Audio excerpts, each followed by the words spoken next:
Today is Thursday, January 14, 2021. Coming up on Roland Martin Unfiltered, FBI Director Christopher Wray says they have identified 200 people who stormed the Capitol. 100 have already been arrested, including the white man in the Confederate flag. Also, now that Trump has been officially impeached twice, what is next? What will the Senate do? And the Stop organizer says he had help from 3 Republican congressmen. We'll tell you who they are, and Democrats say they should be held accountable. Also, Speaker Nancy Pelosi says Republicans don't want to walk through the metal detectors. You're going to get fined. The money's going to come out of your salary. Yeah, their little attitude. And 3 members of Congress, including Congressman Emanuel Cleaver, they want to give the Congressional Gold Medal to Capitol Police Officer Eugene Goodman, the man who kept these protesters from attacking folks on the floor of the U.S. Senate. Also, charges filed against former Michigan Governor Rick will talk with reporters during the Flint water crisis. And a private been arrested for threatening to kill Pastor Raphael Warnock, elected to the United States Senate, on his Parler account. And Kyle Rittenhouse, his best life, hanging out with white supremacists. Yeah, that's the guy who killed 2 people in Kenosha, Wisconsin. And in Houston, shocking a number of people. Pastor John Caldwell, who largest Methodist church in the country, sentenced to 6 years in prison for his involvement in a multi-million-dollar fraud scheme. Folks, it is time to bring the funk on Roland Martin Unfiltered. Let's go. He's got it.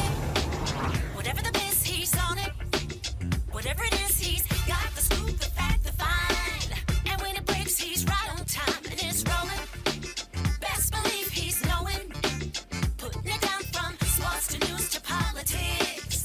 With entertainment just for kicks, he's rolling. It's on go, y'all. It's Roland Martin, yeah. Rolling with Roland now. He's funk, he's fresh, he's real, the best, you know he's Roland Martin now.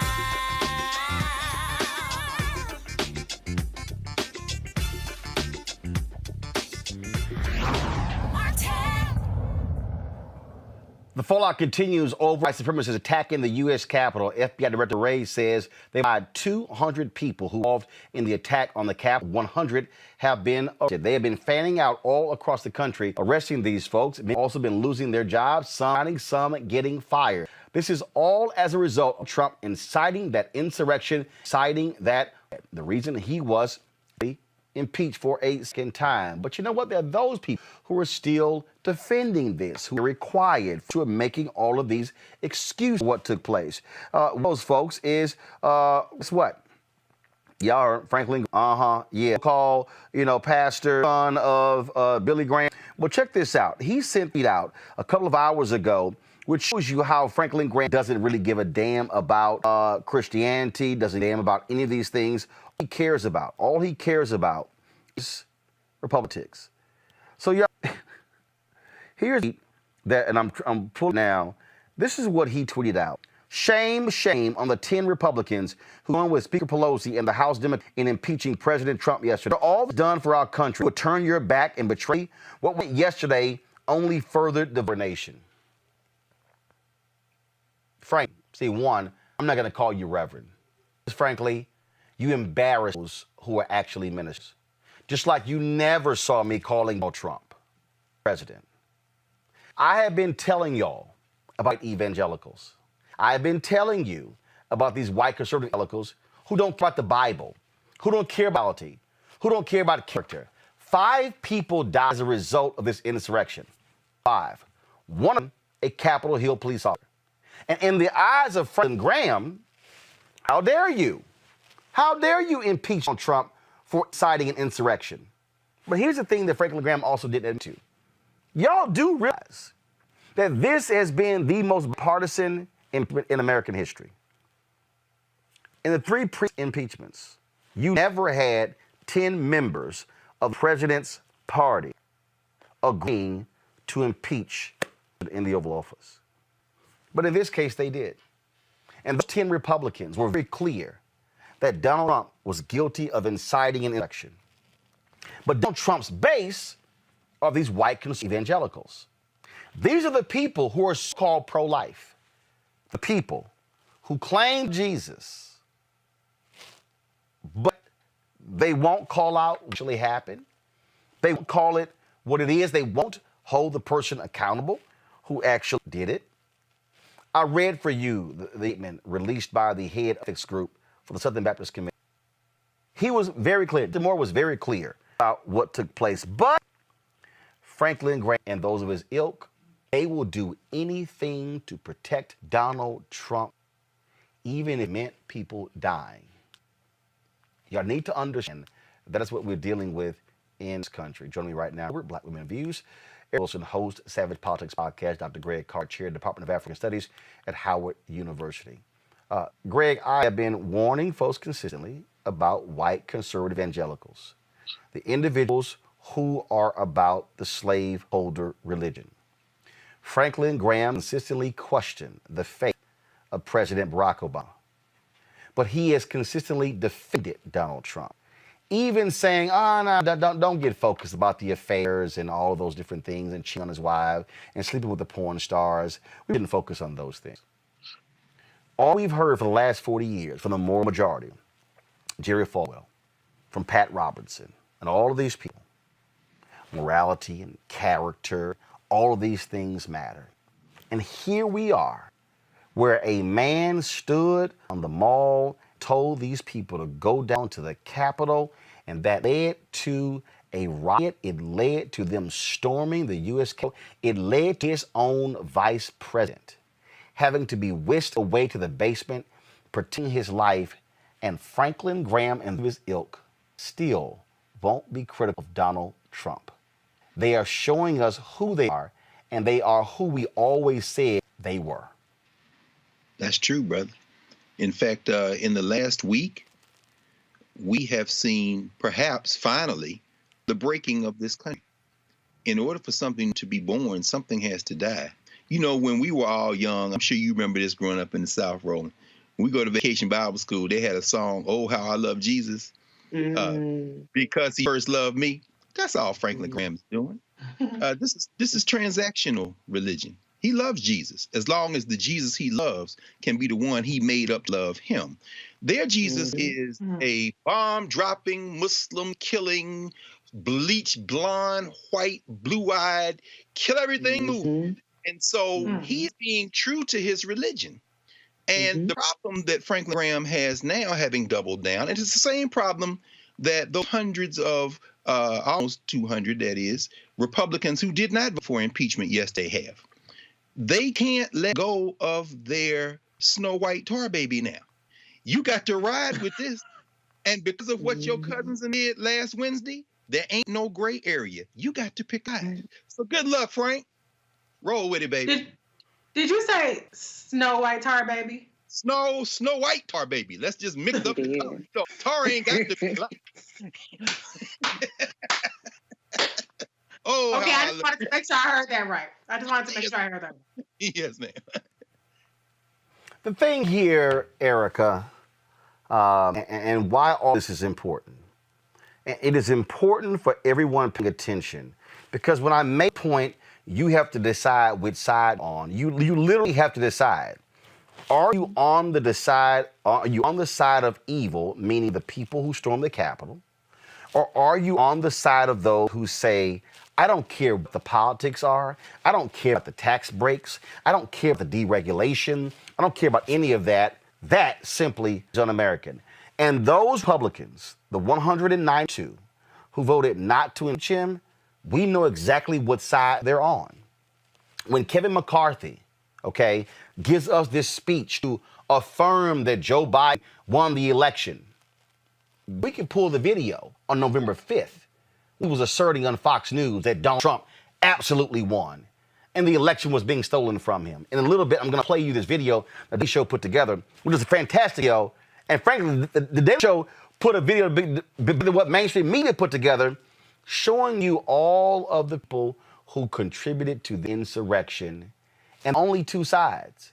And if anybody is waffling, we know what side you're on. You are on the side of the insurrectionists.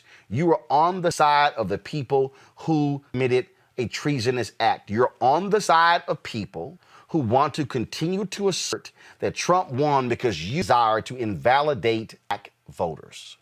Yeah. Erica? Oh, I thought you were going to play the video. Excuse me. But No, I I'll just play. want I'll to play in a little invoke- bit. Go ahead. Okay, but I just want to invoke this passage of scripture, these two, Matthew 7:22 through 23. Many say to me in that day, Lord, Lord, have we not prophesied in your name, cast demons in your name, done many wonders in your name? And then I will declare to them, I never knew you. Depart from me, you who practice lawlessness. Franklin Graham and company. I'm glad you made the distinction of white evangelicals, because what we've been talking about this program, for anybody that's been watching it for any amount of time, is that there is a Klansman that is leading a full regime, but also a cult of people that always known and grew up knowing that Black people were never granted full citizenship. And so this is what we saw January 6th get out on television across the globe, that there was ultimate denial, yet again, of Black full citizenship.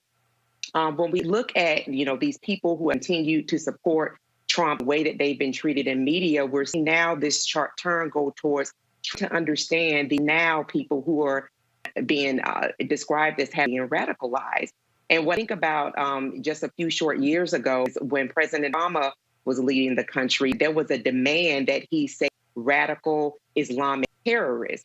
And so now we have 192 Republicans that sit on the House side of Congress that will not admit to these radical white domestic terrorists, that people and those of us that live in DMV are bracing for yet another wave of terror coming on one of the biggest days in the globe. It's the inauguration of the first Black woman, a woman of South Asian descent, as Madam Vice President.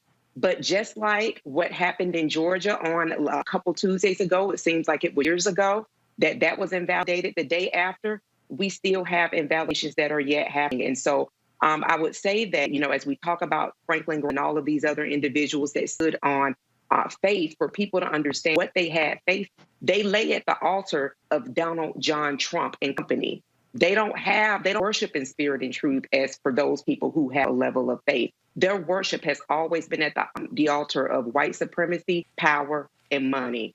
Stop. The thing here, Reese, that is quite interesting. You have these folks say, this is fair. It isn't fair to brand the 74 million voted for Donald Trump as racist or bigots or supporting white supremacy. But here's what we can say, that if you were one of the 74 million who voted for Donald, you ignored his racism. You ignored what happened on the border. You ignored them snatching children out of the arms of mothers and fathers and removing them and not keeping accurate record to return them to their mothers and fathers. When people said, this is not America, Black people said, yes, it is. Oh, yeah. Because we experienced it. When they took people of African descent who were enslaved and separated children from their mothers and fathers, and separated husbands from their wives, separated family members. That is America. And when you look at them ignoring Donald Trump, saying there were good people on both sides, when they ignored him retweeting white supremacists, when they ignored all things that he did because, but he had Carson. He had Daryl Scott supporting him. There were Blacks for Trump. Surely you can't say he's racist. Yeah, I can. Because I can tell you, the Proud Boy, the co-founder who's married to a Black woman. See, these folks want to play games here. And then they want to assert, it was stolen. But let's listen to language. Donald Trump and his supporters said it was stolen because of Atlanta, Philadelphia, Milwaukee, and Detroit. And you don't even, what those four cities have in common? Blackness. And we're going to call this how we see it. And I dare any of them to dispute what I'm saying, because they can't. Because see, if it wasn't about blackness, then those Black Capitol police officers would have been called nigger multiple times. That is what we're dealing with, Reese. We are dealing with white domestic terrorists in America.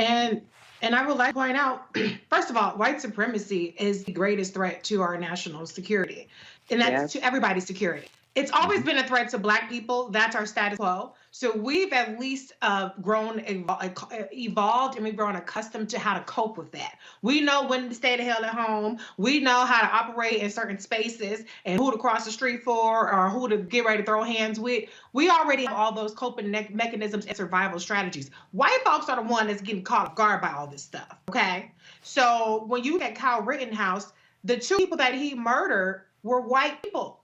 Okay, so you're not even exempt from white supremacy and the violence from these white domestic terrorists if you are white. Now, this is not just a capital problem, a U.S. capital problem. This is permeating throughout the entire country, where you have Christopher Wray, who needs to be fired, and we'll talk about that later, who is warning police officers across the country to not be stingy with intel and not assume that they know about all of these domestic terror plots. My sister, who's in Georgia, is saying that they're on alert down there for an attack on the Georgia Capitol State House on Inauguration Day. And so what we have is an issue where white supremacy has really broken out, and it's out of control in a way that harms everybody, not just Black people, not just people of color, but everybody. And so the white folks, you need to get your brethren, you need to get your sister in check. I'm encouraged by these people that's turning in their moms, their daddies, their aunties, their exes, they whoever's daughters, all them, turn them all in, because they're a threat to you just as much as they're a threat to us.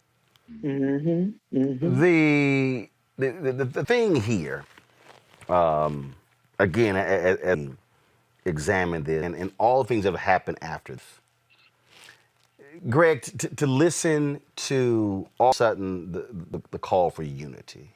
Mm. Let's come together as a nation. Mm-hmm.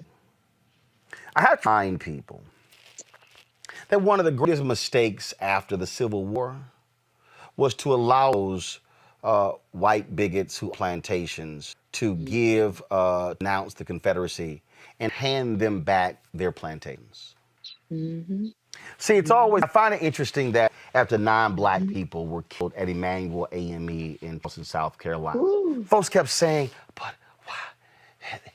The forgiveness, the grace, all of those different things. Look at how they are. They're just giving, oh my goodness. Mm-hmm. But the people who were attacking the Capitol, they couldn't let go of the election.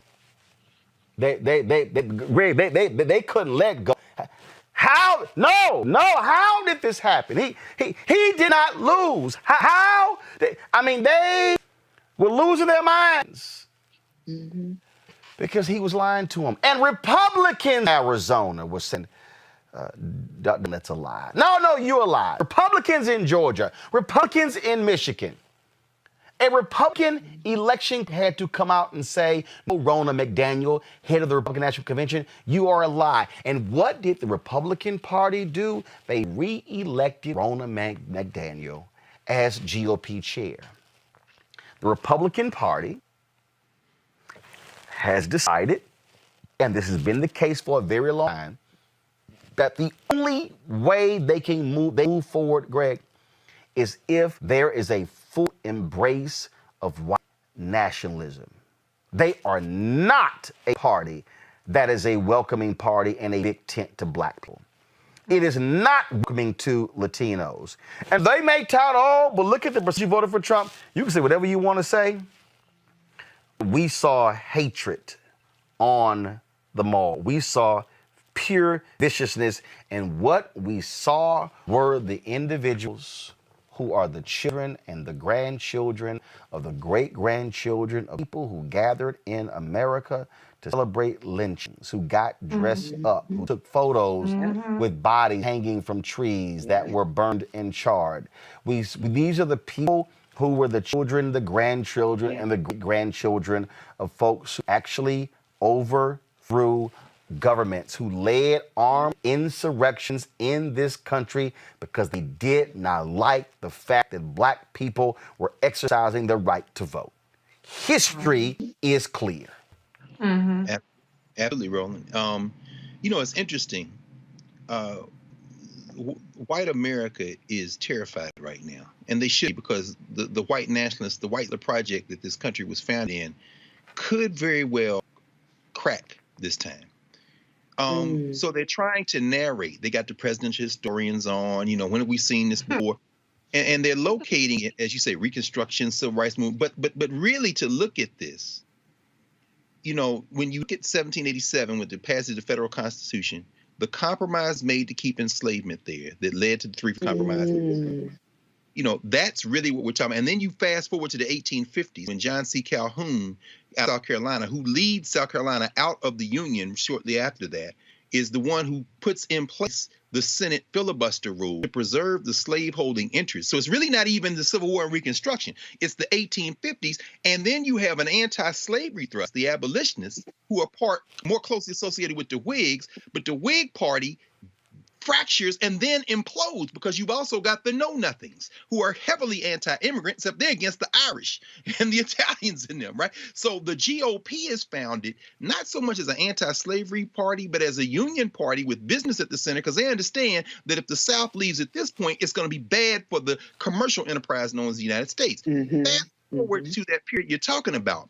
Andrew Johnson, who gets impeached, is the one who forces the issue, because those Union generals in the South, Rufus Saxton and them in South Carolina, they're like, get his land to the Africans. But Johnson is a white supremacist. So he is able to rally those forces, but that triggers radical Reconstruction, which is that little period, not even of 10 years really, but about 4 or 5 years, when black people are in state legislatures who are doing this kind of thing. And what do we see?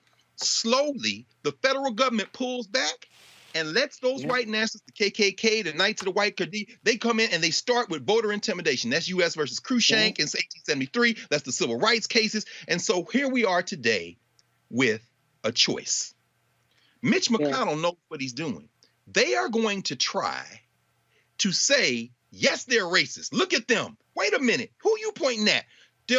That hillbilly horde that was in the Capitol. Those are the racists. Nah, Chief. And the challenge for the Democrats now will be not reaching across the aisle, not healing. Joe Biden is supposed to announce something tonight, I guess almost $2 trillion plan. The challenge now is to take out these white nationalists like a tackling dummy, unless you should listen to Cori Bush on the floor yesterday for 30 seconds. She did more in 30 seconds than most of them have done their whole careers.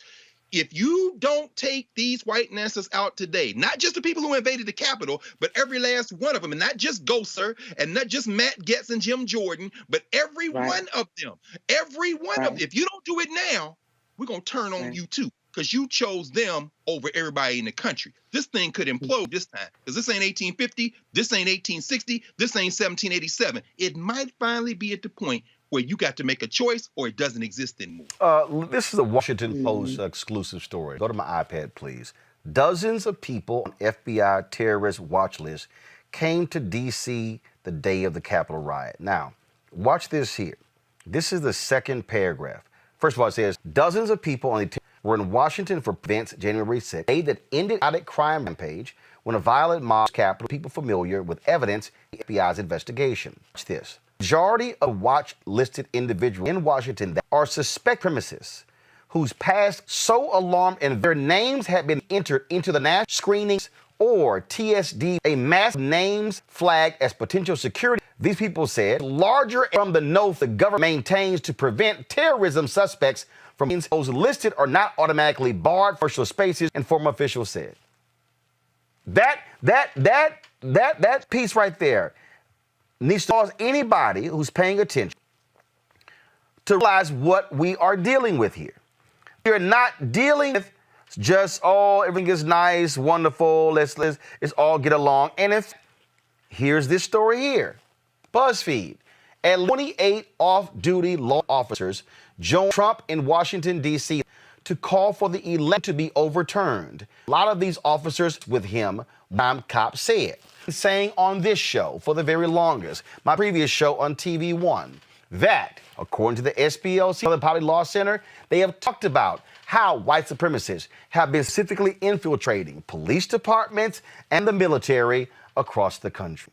We're seeing how all of these things, again, are moving and coming together. For the people, again, who don't want to understand how all of these things are connected, how all of these are connected. What's here? AP, a crackdown on misinformation and rhetoric on Facebook, Twitter, and other social platforms could some of President Donald Trump's supporters to donors of the internet where conspiracies run rampant. Okay, that's one of the AP stories. Watch this here. The FBI is tracking an extensive amount of concerning online chat, including calls for protest ahead of election. DeRay said the FBI is concerned about for violence in Washington at state capitals. Okay, now, why is all of this important again as we connect the dots? This here, the number of National Guard troops being deployed in Washington to assist with security into inauguration has grown 21,000.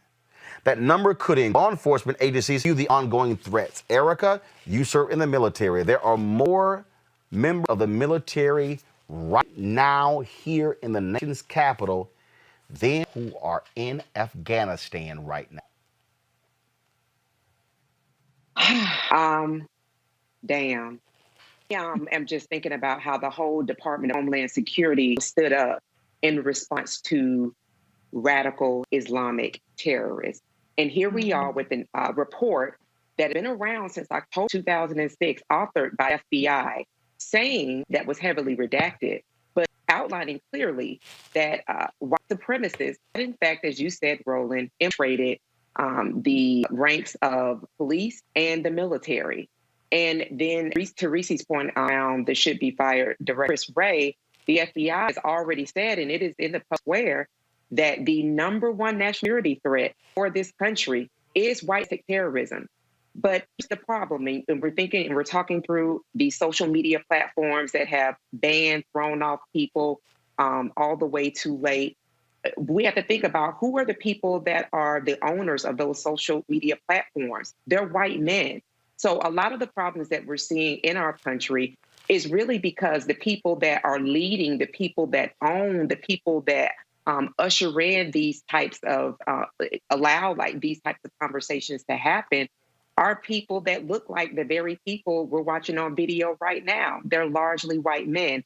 But I don't think that we can also leave out the co-laborers in this movement, which would be white women who are definitely architects and coddlers and supporter of white supremacy as well.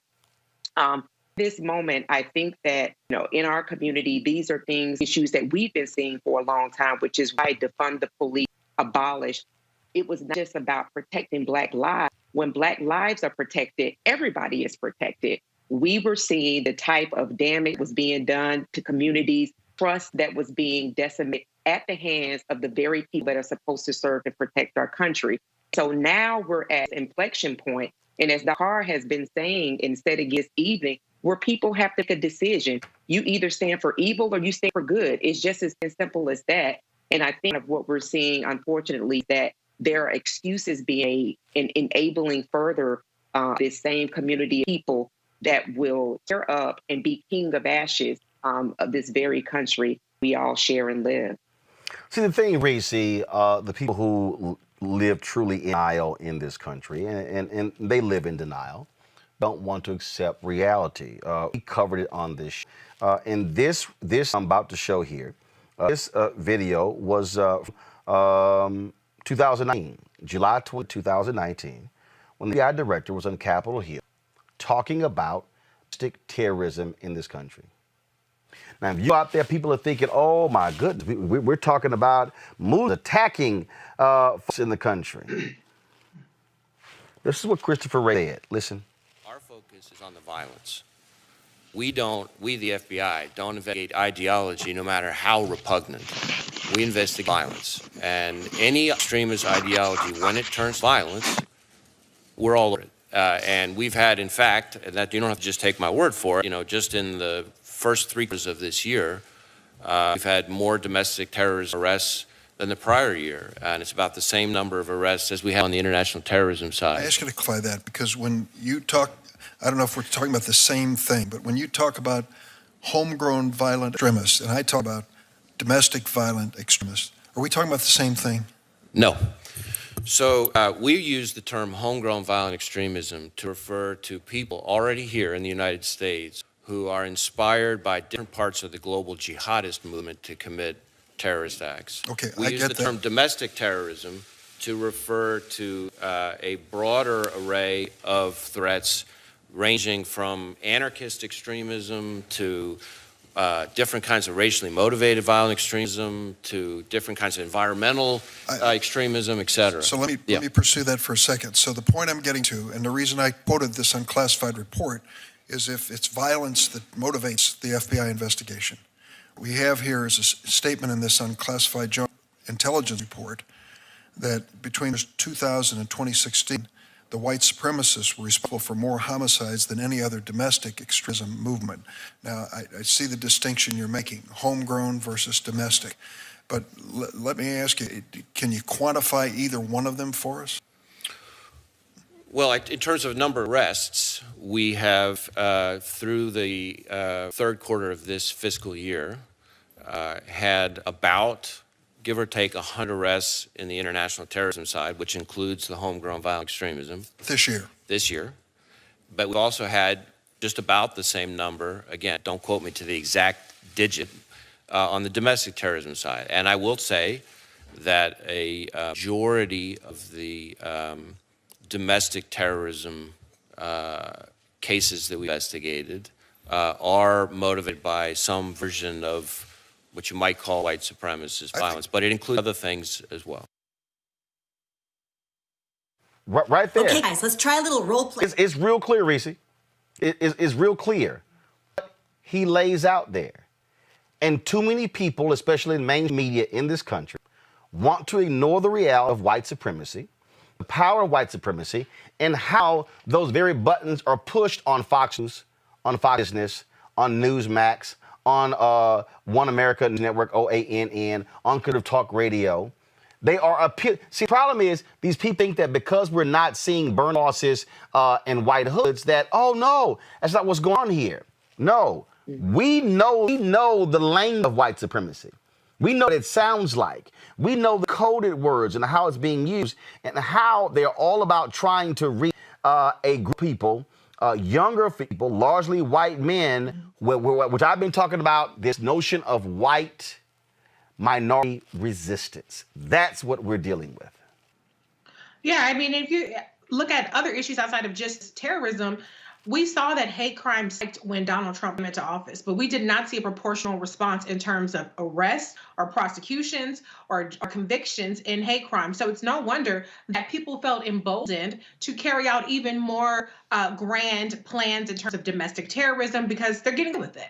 You know, you cannot tell me there's equal amount of domestic white supremacist terrorism than there is international. So there's no reason why those numbers should be equal. But we see what happens in the case of the Capitol coup, where people are getting charged for misdemeanors, curfew violations, and things like that. If this was black people, they would have charged all these people with sedition and let them try to fight it or plead down. But what we're seeing is very conservative charging. Maybe they've upgraded. I think I remember one case where they've upgraded the charges.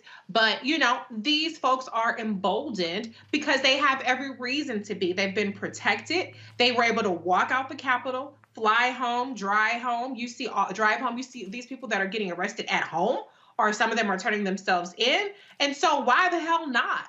You know, this is their last stand. And unfortunately, I don't think that they've gotten the message that it's not going to be acceptable. I think the Democrats did a great thing in terms of the impeachment, passing the impeachment in the House. It's going nowhere in the Senate, at least, except for be a pain in the ass in Joe Biden's administration when he takes office. But, you know, everybody got to go home. And the people that are getting arrested, they're getting arrested for some of these more piddly charges. And, you know, we have 21,000 troops out there. That's fine and all, but what difference is it going to make if people are still walking home and they're still walking around, or they're in their communities terrorizing people and getting away with it? So I want to see a much more robust response to this. I've seen some people push back and say, just prosecute people based on what we have on there. Now, all of a sudden, when we talk about prosecuting white domestic terrorism, and now everybody wants to score woke points and talk about how, no, we don't need any more anti-terrorism, surveillance or anything like that. They've already doing that to all of us. Okay, that's not going to stop. So go ahead and get your sights on these white folks out there doing all this crazy stuff. You can be all woke all you want on Twitter, but all that shit that you saying they shouldn't be done, they already doing it to us. So go ahead and do it to them too, and stop these people doing all this crazy mess. The thing that is crazy here is, again, watching how these folks are operating and the role that media plays. This was put together by the folks at The Daily Show. It's devastating to listen to all being back. Watch this. General George Washington's soldiers were freezing cold, fighting for independence against tyranny, domination, and control. It was their moment to stand up and fight for freedom. To many, January 6th is such a moment. The battle for the White House is now a full-fledged struggle for the survival of this constitutional republic. We, the people, are in control of the United States, and we will take our rights back. 74 million Americans are not going to shut up. This is about taking a stand where you can take a stand. We need to fight back. We win because of our ideas. We lose elections because they cheat us. We're going to keep fighting until every illegal vote is thrown out. They rigged the election in front of all of us, and nobody did anything about it. Call your congressman and feel free. You can lightly threaten them. If you don't start supporting election integrity, I'm coming after you. Madison Cawthorn's coming after you. Everybody's coming after you. We're not timid folk. We're people who understand when there's a challenge in front of us, we rise to the challenge. We fight, finish, keep. It is time to stand and fight. The swamp isn't truly drained until we've nailed the hides of the alligators to the wall. We need to fight back. We need to strike at the heart of their power. We need to show that the next revolution is just getting started. The ruling would be that you got to go to the streets and be as violent as Antifa and BLM. Will we stand up for freedom as Samuel Adams and his fellow patriots did? If we don't fight on January 6th on the floor of the Senate and the House, that is the joint meeting of Congress, on these electors, we're done. It's time for everybody to stand up and be heard. President Trump won this election, so everyone who's listening, do not be quiet. We cannot allow this to happen before our very eyes. Liberty-loving patriots that will not let them steal this election. We have to fight this out for the American people. This is our 1776 moment. Get it right. They stole it. We need to take it back for the people. It's time for conservatives to show that backbone. Republicans, grow a backbone and fight. We are in this fight to the bitter end. We are going to take our country back. We need to march on the Capitol today, and we need to stand up for this country. We're fighting for the future of this country. We're going to keep fighting. I implore you to keep fighting too. Freedom isn't cheap, but you know what? Imagine this, that you get to go back home once we conquer the hill. Patriots here ready to fight, certainly have the back of the president. If you're going to be the zero and not the hero, we're coming for you, and we're going to have a good time doing it. Don't be suppressed. Don't be put in your corner. We will not go quietly into the night. We will defend liberty. Today is the day American patriots start taking down names and kicking ass. Let's have trial by combat. They're not taking this White House. We're going to fight like hell, I'll tell you right now. We're going to the Capitol. You'll never take back our country with weakness. You have to show strength, and we're going to have to fight much harder. We fight like hell, and if you don't fight like hell, you're not going to have a country anymore.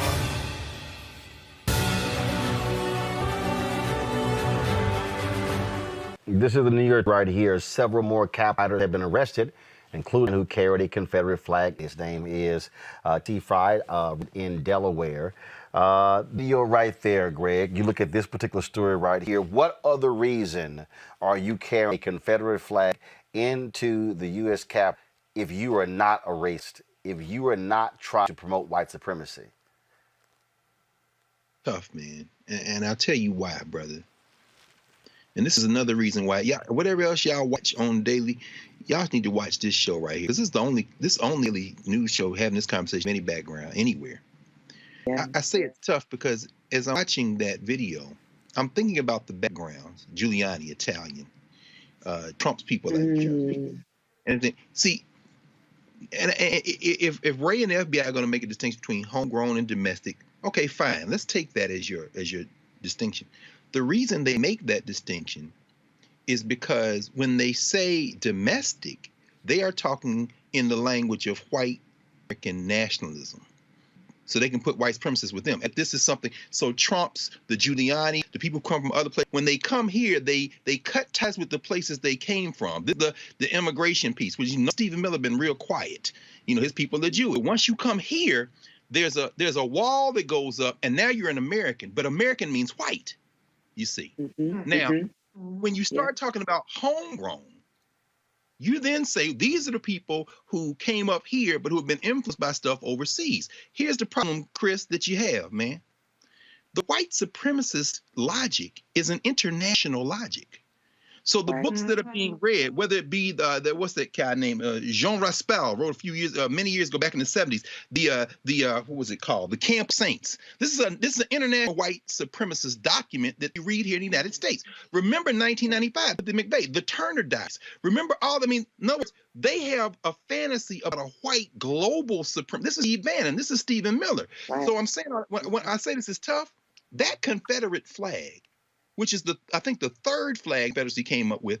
They came up with the flag we saw in the Capitol last week because in one of the battles in Northern Virginia, right across from where their studio is, right across from where your studio is, Roland, the Union Army could not determine between the American flag and the Confederate flag because they both had stars and stripes. So PTG Beauregard, yes, that same Beauregard that Jeff Beauregard Sessions is named for, met in Fairfax. Now, as you know, DMV, Fairfax, right across the street from D.C., and said, we got to come up with another flag that represents our country. Now, people say, well, that's racism. They're in the Capitol. No. This is literally domestic white nationalism, which this country will not abandon because it is the cultural logic that holds it together. The same logic that has the Confederate flag there, because they thought in the Confederacy they were preserving the actual idea and spirit of 1776, which we just saw there, is the same logic that has the FBI say white nationalism goes on the domestic side as opposed to the homegrown side. That's the Muslims. I'm a Muslim. I'm in the Nation of Islam. I've never been, but you could have been influenced by Islam. The reason it's tough to tear all these things apart is because until whiteness gives up the idea that it is the cultural logic of this project, everything else they try to do is just going to force them to make choice. Your whiteness or your life. The demographics have changed now, and you can't keep this charade up. No, those people are patriots that we saw in that montage, in their mind. And guess what? Also in the mind of anybody who wants to talk about healing. The thing here, folks, why we are laying this thing all out, because if you watch this show, you'll realize this is not a new topic to us. I've been telling you since 2009 what we're up against. And what we're dealing with is not going to somehow disappear in 7 days. This is not going to go away when Donald Trump is no longer occupying the office. It's because, remember, 192 Republicans voted not to impeach him. Listen to the language of Ted Cruz and Josh Hawley and others. They are speaking directly to these very people. Remember, white supremacy, just because it might have a suit on as opposed to a manhood, does not mean somehow it's different. It's simply more sophisticated. That's what you're seeing. The video from The Daily Show put together, all people lying about the election, it's all based upon lies. Lindsey Graham is still lying. Oh, the only way they can win is cheat. That's how Brian Kemp won. Voter suppression is cheating. You now all of a sudden you set with absentee balloting. Yep, you cheat. That's what's going on. Now in Georgia, now actually want to try to put a voter ID with absentee ballot. Folks, they have been lying about elect fraud over and over and over. And here's the deal. If any of you actually read a history book, you would realize that every time black people voted, do you know what happened when we won? They would yell fraud. Come, brother. Y'all, facts don't lie. That's right. See, the real thing that we're now contending with is that we have a nation of people who simply don't read shit. We have a nation of people who don't know a damn thing about American history. Teach Roland. They know nothing. They know nothing. I was corresponding with my buddy Lindsay at ABC. And I heard the video that I did on ABC this where I talked about Republicans aligning with white supremacy. I laid it out. I said this is what they've done. Check, yeah, I want to, so remember this video that rocked about it that people didn't get. February 20, 2016. Watch this. This is their problem. They invited evil in, and now evil is taking over. Okay, 2009, the night of Obama's inauguration, we will stop him at every turn. They love the Tea Party anger. They took advantage of it in 10 and 12 and 14. They always said, we can control it. We can harness it. Now, all of a sudden, Trump is taking advantage of it. He led the whole birther deal. The Republican establishment at some point has to say, you know what? We played with fire, and now it's about to consume us. They have to accept some blame. The Republican establishment never played with. You heard Sarah Fager. The Republican establishment never played with fire. Can y'all please play some of the video from Wednesday? See, this was 5 years ago. No. I told y'all. See, this is playing with fire. This right here, this is called fire. See? And see, if these mainstream networks would have let black folks actually hire more of us, especially those of us who, frankly, are more radical. Those of us who, and see, what y'all call radical, we simply call truth tellers. Then maybe if folks had been hearing what I said for 5 years on a consistent basis, you would see more of this. Well, I was so glad to see the other day when ABC had their impeachment coverage. My girl Lindsay Davis sent me this, and I told her, I said, you killed it, and I'm glad you did. Listen to how she breaks it down. See, again, this is what happens when black folk are on national television and we are bringing our black identity, our understanding of history to the table. Lynn, go ahead and break it down. The president was calling the impeachment proceedings against him hoax. And as it's been stated now, some members of his own party are saying that they will vote to impeach him. And while a lot is being made about the historical context and aspect of this with regard to the president potentially being the first ever in American history to be impeached twice, we really have to think about the historical behavior that led and contributed to this when you talk about the idea of these angry white mobs who have tried or successfully overthrown government and burned buildings and murdered people and seized state houses. This happened in 1876 in New Orleans. It happened 2 months later in Alabama. It happened in 1898 in Wilmington, North Carolina, and again in 1906 in Atlanta. So while many lawmakers today are deciding if impeachment is the right remedy for this acute situation that played out last week at the Capitol, many Americans are wondering, when are we finally going to tackle and confront the chronic illness that ails this country, which is the original sin of this country, of racism, and shock that history will continue to repeat itself. Is being confronted today. That is the analysis that needs to be on mainstream television every single day, Erica. Yeah, or they could just, have Roland Martin insert on every multi-letter network channel. Come on. Here's the thing. We know that is not going to happen. And as mainstream media continues to a rehab project on a media whore, Klansman, impeached person who stole 1,600 Black Matter Plaza. We're going to pretty much see less what we see here on Roland Martin, because there is going to be hurried move to really heal, unify, and frankly move forward. And these very same people, it's utterly disgusting to see some of the people out of this regime, folks that they have called the true believers, or some people have issued a resignation or just plainly stopped coming to work. We've paying their salaries here on daytime television programs, talking about the anxiety that they felt. And this insurrection was a step too far. Well, the damn thing was a step too far. The person that led this nation in a more of a downward spiral, same person that pushed birthocracy theory, which was to say that Barack Hussein Obama was not a legal citizen. And we've been making the same argument that that's really the indictment of culture, that they don't see Black folks as citizens. So, we could always hope that, but I'm kind of digging my feet down in the coverage that we see, listen to here on Roland Martin Unfiltered. And for all of us continue to push back through all of our platforms around what is going to be essentially a mobilization campaign. That's exactly what we're dealing with, folks. We're going to go to a break. We come back. We're going to talk about Flint, Michigan. We want to talk about, again, how they've been impacted by bad decisions. The Attorney General, they have indicted the former governor officials because of their just negligence in Flint. That is up next right here on Roland Martin Unfiltered. And because of us, we have strengthened the democracy. We're the real patriots. We have stood with our country. We've fought for our country.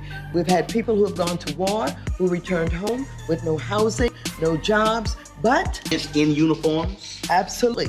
But they stayed and they fought and they protested. And the civil rights movement taught us how to protest, how to stick with it.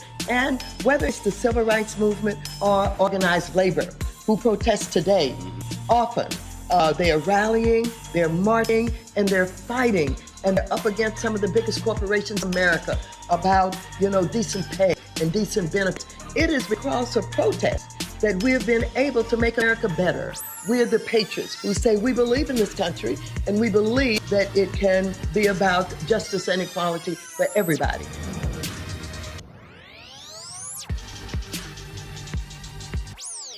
I have said the incursion of the U.S. Capitol struck at the very heart of our republic. We're going to walk down to the Capitol because you'll never take back our country with weakness. You are right, you murdered, you coward! I unequivocally condemn the violence. If you don't fight like hell, you're not going to have a country anymore. Making America great again has always been about defending the rule of law. The president, sources say, initially rebuffed bringing in the National Guard. We were repeatedly being told by the National Guard at the national level that we did not have authorization. Supporting the men and women of law enforcement. The Capitol police officer died of injuries from the attack. A second U.S. Capitol police officer who responded to the Capitol riots last week has died. We have seen too many riots, too many mobs, too many acts of intimidation. I want to find 11,780 votes. Today I am calling on all Americans to overcome the passions of the moment and join together as one American people. All of us here today do not want to see our election victory stolen by emboldened radical left Democrats, which is what doing. To be the first African American to become the Secretary of Defense, if confirmed, is an enormous honor and a privilege. But it's not the first time that I've been the first. Back when I was a lieutenant colonel, I was selected to be the operations officer for the 82nd Airborne Division. An African American had never held that position before. And later on, I would become the first African American to command an infantry division in combat.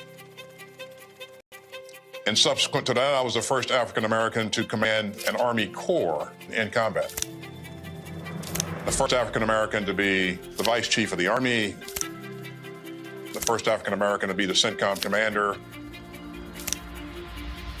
It's hard to believe, but it's true. There is kind of commentary here is it shouldn't have taken this long for us to get here. It should have been someone that preceded me. And I am enormously grateful for the service and the sacrifices of those that went before me. The Tuskegee Airmen, the Montford Point Marines, the folks who served in World War I and World War II, who performed with distinction. And it's on their shoulders that I stand here today. My goal is to not be the last. Hopefully we can set those conditions in place that ensure that I'm not the last Corps commander to command in combat or the last CENTCOM commander, and certainly not the last African-American Secretary of Defense. Former Michigan Governor Rick Snyder has been charged in the Flint water crisis that led to the mare's disease outbreak that killed 12 people. The former governor pled guilty this morning on 2 counts of willful neglect of duty His bond was set at $10,000. If convicted, he faces up to a year in prison and has to pay a $1,000 fine. Now, Nick Lyon, Michigan's former health director, also pleaded not guilty to involuntary manslaughter charges in connection to the deaths caused by the Legionnaire's disease outbreak. This move to charge Snyder and other officials for their role in the Flint water crisis comes after years-long investigations. Joining me with details from this story that his investigation started is Jordan Sheridan, reporter and CEO of Status Quo. Jordan, this is one of those stories that you have stayed on, and again, Snyder's folks tried to say, well, no, it was the folks Flint. It was the mayor, Karen Weaver. They were all those who were making these bad decisions. The reality is, they knew what was going on and they failed to act. Yeah, this is about going on 7 years, the water crisis. So this is what a lot of Flint residents want, was justice. But, a lot of residents I spoke with are not particularly overjoyed that Governor Snyder facing just a misdemeanor charge, particularly in light of sorting I just broke, that the original prosecution team had found evidence to charge him with misconduct in office and were building a case towards involuntary manslaughter. Those investigators were dismissed in 2019, and this new investigation by Attorney General Dana Nessel announced that they are only charging him with a misdemeanor willful collective duty. And that is not welcome to a lot of people in Flint who felt that he should be charged the matter. Yeah, absolutely. And what I found and just broke with The Intercept was essentially the original investigation team found that the governor had learned about the deadly Legionella outbreak as early as October 2014, which was nearly a year and a half earlier than he testified to Congress. They found phone calls that the governor, his chief of staff, and his health director were engaged in over 2 days that was described as an avalanche of phone calls at the same time that the Legionella outbreak was kind of raising alarm bells in his environmental department and his health department. They also found a briefing, an in-writing briefing that was addressed to Snyder that mentioned the Legionella outbreak, which killed, the official count was 12 people, but PBS reported that as many as 115 people might have died from the Legionella outbreak. So it's kind of a tale of two investigations. The first investigation that was 3 years, we're going to charge him with more. And the current investigation charged him with willful neglect, which one resident described to me as a parking ticket poisoning a whole city. I mean, remember when President Obama went down there, drank a glass of water, sitting was all fine. But the residents are saying, no, there are still water problems in Flint. What the hell is going on? I mean, were the actual pipes replaced? Are they still having to use lots of hand sanitizer? Are they still having to use bottled water? What's the current status there in Flint? I think this is a major dropping of the ball by the national media, which you cover quite often. No, the water is not fine. I've been there 17 times. I still meet residents that still have rashes on their bodies. New rashes. I'm still meeting residents that are losing hair in the shower. I'm still meeting residents whose eyes itch, burn in the shower. There's residents that the water smells, that getting discolored water. And my partner and I, we knocked on nearly 500 doors 2 summers ago because we had sources telling us that Snyder, who is charged today, that his environmental department was manipulating the testing data, the lead and copper testing, by running people's water before taking the test. So no, all of the pipes have not been replaced, Roland. Not to mention, they're only changing the pipes from the curb into the house. They haven't touched people's interior home plumbing. And that river water didn't just stop. It damaged people's interior plumbing. So no, not all the service lines have been fixed. The interior plumbing hasn't been fixed. And, let's just call it what it is. If it was a nice, rich, white town, A, it wouldn't have happened, but B, it would have been fixed probably in a few months, not 7 years. And let's be clear here. We're not just talking African Americans here. Is you got poor whites in Flint, Michigan as well. And what is the governor doing? Because Democrats now they control the state house. They control the governor's mansion. Gretchen Whitmer, when she ran, pledged that she was going to reopen these free water stations. We saw in the media these images of stacks and stacks of free water bottles, lines down the block.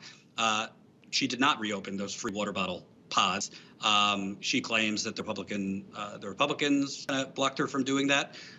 Gretchen Whitmer, as far as I know, has not, as far as the residents tell me, has not done more for Flint. The former mayor, Karen Weaver, actually told me on the record that Gretchen Whitmer told her that there was Flint fatigue in the state legislature and she couldn't get more money for Flint.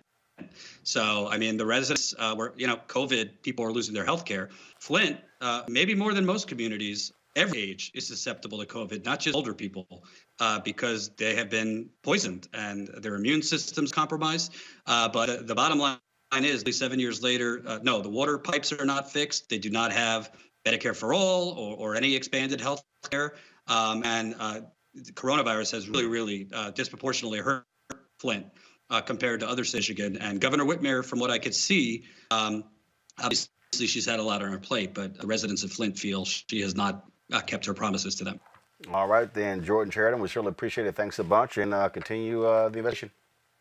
Thank you. All right, thank you so very much. All right, let's talk about a couple of the stories that dealing with, and that is they want to actually award the Congressional Medal to Capitol Hill Police Officer Eugene Goodman. Remember, he was the officer who steered the rioters, steered the terrorists away from the floor of the U.S. Senate, and then he was able to divert their attention into the hands of the waiting hands of other officers as well. This is that video you see right here. Of course, he risked his life, going against him. People like Rosa Parks and Neil Armstrong are among those who have received the Congressional Gold Medal. Congressman Emanuel Cleaver is one of the folks who was behind this effort. That, Reese, is something that I think, frankly, should happen. Again, when you see this video here, he knew what he was up against. All he had was he picked that baton up from the ground. And you see how many of them there were people who were saying, why didn't he shoot? He understood in a moment when he gets to the top of those stairs, you're going to see him do a peek over his shoulder. That literally was the entrance to the floor of the U.S. Senate. He pushes one of the guys and leads them away from that floor. And literally, those people would have attacked U.S. senators. You had folks like Congresswoman Alexandria Ocasio-Cortez, who said that she thought she was going to be killed. Congresswoman Ayanna Pressley, she said that the panic buttons in her office had been removed, and they're still trying to figure out how that happened. And so certainly great work from Eugene Goodman. Absolutely. I think he is indisputably a hero, and he deserves this honor. I think in addition to honoring him individually, I think it would be helpful if there was actually some sort of process in place where people actually listened to Black Capitol Police officers, because there's been reports today about the fact that dozens of them raised red alarms about the kinds of, traitors amongst their ranks and things of that nature. So I think that it's always a wonderful thing when people are recognized for their heroism, particularly Black people. But let's also listen to them. Let's also take their concerns seriously. Let's also reform the system, and let's look at it from every angle. Let's pat ourselves on the back for giving somebody a medal when you're still putting them in harm and you're not doing anything about the conditions that created this situation in the first place. Absolutely. Now, an organizer of last week's insurrection says he helped from 3 Republican congressmen. Alexander claimed in a now deleted video, Andy Biggs, the co-star of Arizona, and Mo Brooks helped him plan the protest, the attack on the Capitol. The intention was to put pressure on lawmakers decided to overturn it in favor of Donald Trump. Alexander, organizer behind the Stop the Student, who says that he's in hiding because, Erica, he's concerned safety. Oh. Good. There There are members of Congress, and you have Congresswoman Johanna Hayes week. And one thing that struck me and that broke my heart is that she mentioned she had her son with her at the time of that insurrection. So they endangered the lives not of members of Congress and their families, as well as people that work. And unfortunately, the maintenance crew was largely Black that had to clean up white shit once again. When I think about Officer Goodman, that photograph that has been circulated around and other places, it really pains me, because for me, it is really a pictorial of what Black folks are constantly having, donning the uniform of effectively a campaign to defund and about police, not because, this is his brother's job, but because the history, the slave patrol history, law enforcement comes out of to continue to make Black folks know that they have full citizenship in this country, that he had his hand. And so we're always fighting back the forces of not now microaggressions, but just plain aggressions against Black and African Americans. When he had his hand on his weapon, we always have to be able to switch code. Reference that earlier in the show. We always kind of know how to move and maneuver through different situations. And then look, stance that he took with his feet. It just makes me about how we have to have our feet firmly planted on this soil, another place to give us some level of spiritual strength. And so this is the day of the Georgia election where Black voters turned out an incredible number to make sure that there was power in it on behalf of Democrats. You then have the second largest group of folks within the Democratic Party, that's Black men, who brought in the win victory for this income administration. And what Black folks are always having to do, we're always have to wrestle between so many worlds. So I just advise people, you have a legislative alert, HR 305, if that 192 of folks that represent other people in Congress, to see if that is going to move forward, and that we, this good man, interesting, his last name is, and who also served this country as domestic and foreign terrorist, in fact, be awarded that most important medal. Speaker Nancy Pelosi, she announced yesterday that running on January 21st, the House will vote on a rule that mandates fines for members who pass metal detectors when entering the House chamber. Fine for the first offense, $5,000, and the second, $1,000. Fines will be deducted from their salaries. Of course, House Republicans say it's a violation of their Second Amendment rights not to walk through detectors. Really, Greg? I mean, really, school children walk through metal detectors.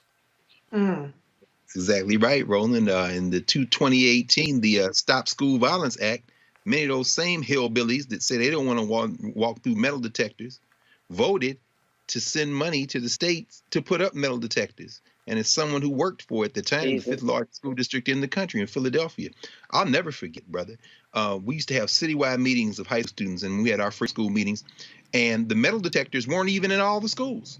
In fact, the young people in North Philly and West Philly, Black and brown people, South Philly, they said, we want these metal detectors out of school. And I'll never forget, it was a young Korean girl, girls' high school, one of, those that are considered the elite public schools in Philly. They didn't have metal detectors. And she said, I want a detector in our building. Either we all have metal detectors or none of us have metal detectors. I'll never forget the meetings, about 200 high schools, and they all started cheering. The point is, it ain't going to be two sets of rules, white boys. If we're going to walk through metal detectors, you're going to walk through metal detectors. And you know the reason you got to put them down there? Because your mom and them and your sister and them and your cousin and them came down there hunting. So, yeah, I'm with you. It's almost like out of Hollywood. This man is named Goodman. The first medal they gave out, the Congressional Gold Medal, was to Roberto Clemente in 1973. But since then, Rosa Parks has gotten them. The 4 little girls in Birmingham got them posthumously. The Little Rock Nine. It seems like every time we have to martyr ourselves, you want to lay a gold around our neck. Y'all listen to them. I'm sure he'll take the medal. I hope he go sell it somewhere, because just like they're giving out medals to Jim Jordan and Devin Nunes and them, the medals may be worth more at the swap shop than they are around your neck if they're not going to listen to you. Y'all better listen to what Reese said. Man, this is a thing here, Reese, that I find very interesting. To literally watch grown-ass Republicans get upset. Oh, my God, we got to go through the detector. And, yeah, guess what? Democrats, you control, fine their ass, right? That's right. Got out of their checks. Y'all don't want to walk through, fine. Every time you don't want to walk, that'd be $10,000. Come on.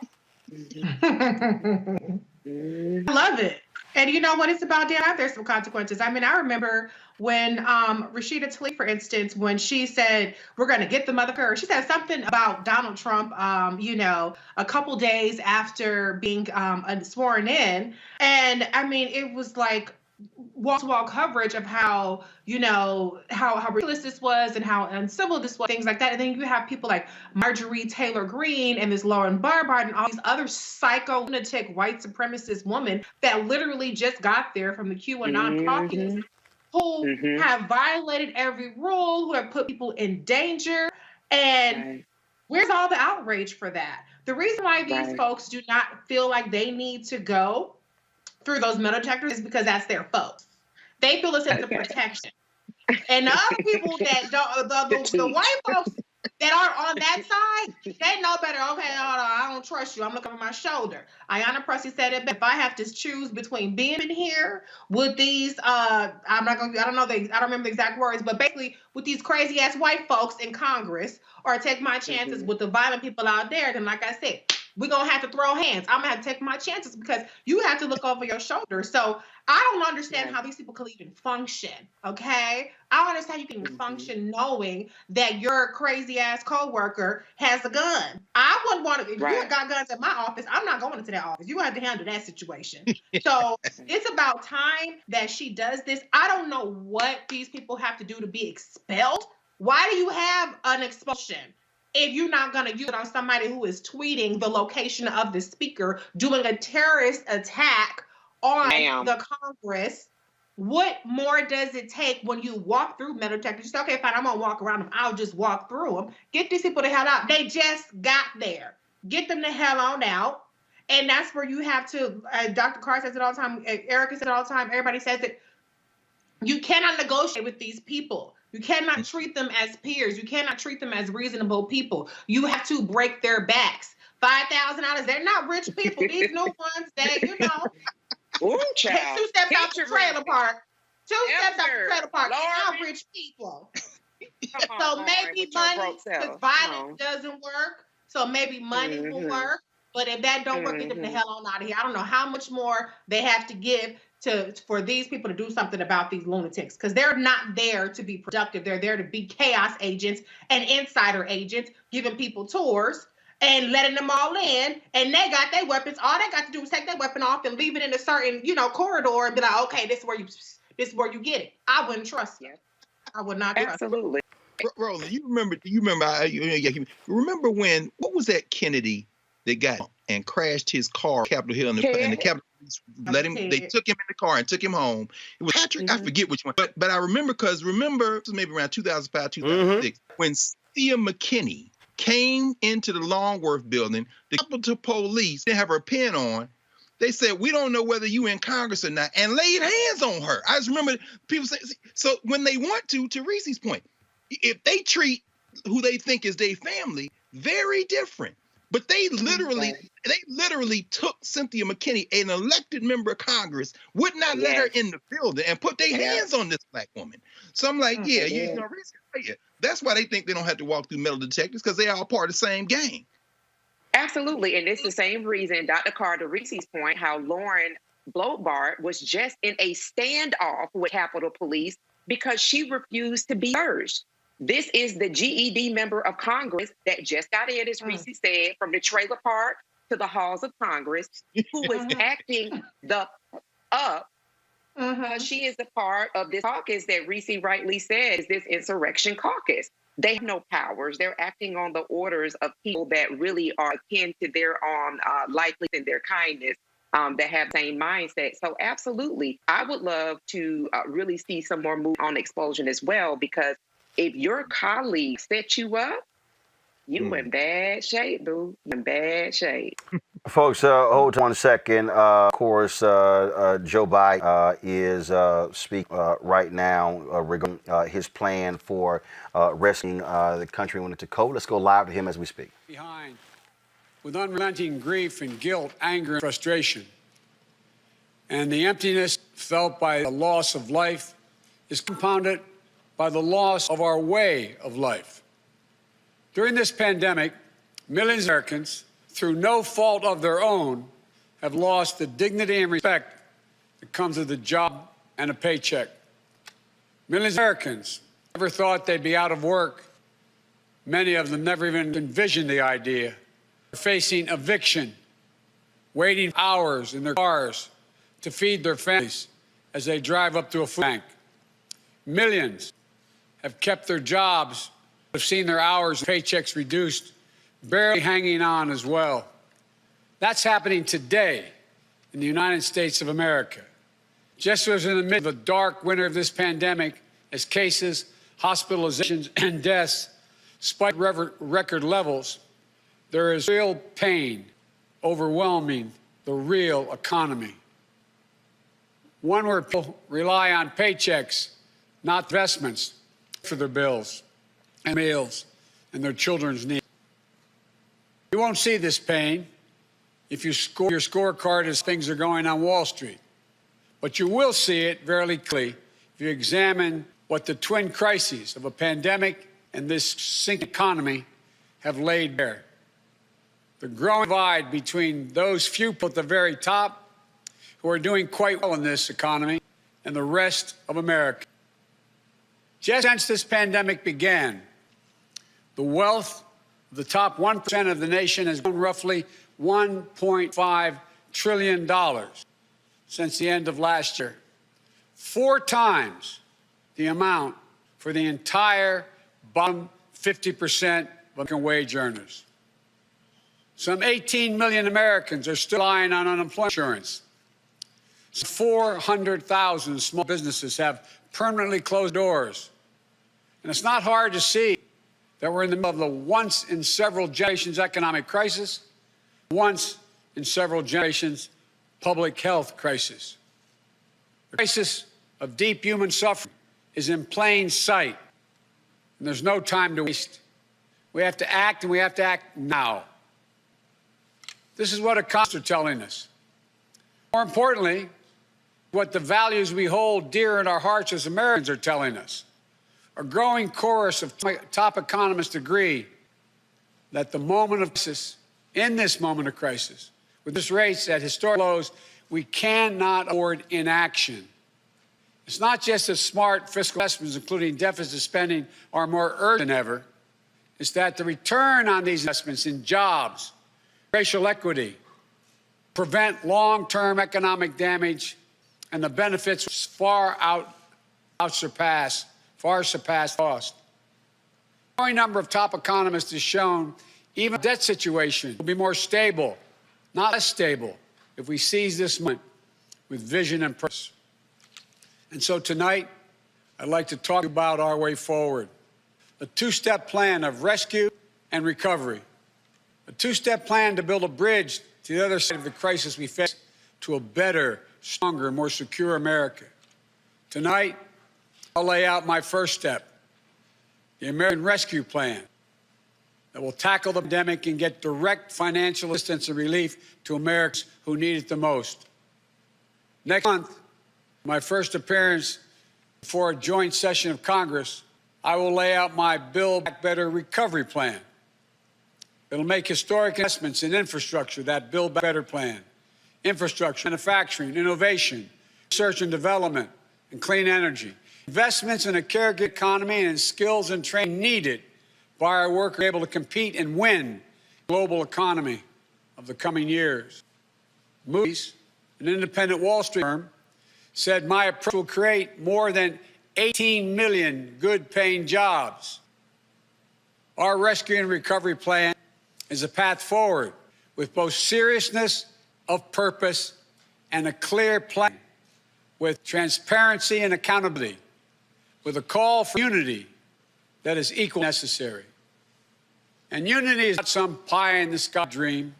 It's a practical step to getting the things we have to get done as a country, get done together. As I said when it passed in December, the bipartisan COVID-19 relief package was a very important first step. And I'm grateful for the Democrats, Republicans, and independent members of Congress who came together to get it done. But I said at the time, it's just a down payment. We need more action, more bipartisanship, and we need to move quickly. We need to move fast. Our rescue plan starts aggressively in order to speed up our national COVID-19 response.